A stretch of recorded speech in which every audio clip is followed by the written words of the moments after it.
प्रियालो तालुके किंगरी जे इलाइक़े वीरम ॻोठ जो प्राइमरी स्कूल सहूलियतुनि खां वांझियल फर्नीचर न हुअण सबबि ॿारड़ा पट ते वेही तालीम पिराइण ते मजबूर।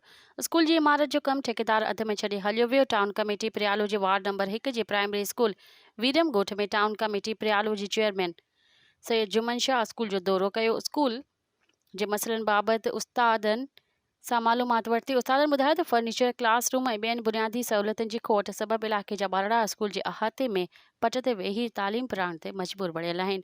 इन सिलसिले में सैयद जुमन शाह मीडिया सां ॻाल्हाईंदे चयो त हुकूमत वाइदा त खोड़ कया आहिनि, पर अफ़सोस जो उन्हनि ते अमल नाहे थी सघियो। उन्हनि चयो आहे त प्राइमरी स्कूल में कंहिं बि क़िस्म जी सहूलियत मुयसरु नाहे।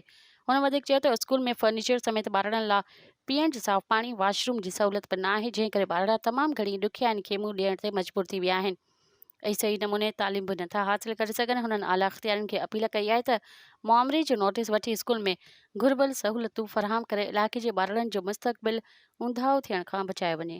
मज़ीद ख़बरनि ऐं तफ़सीलात लाइ विज़िट कयो असांजी वेबसाइट www.awamiNewsHD.com ऐं ॾिसंदा रहो अवामी न्यूज़ HD।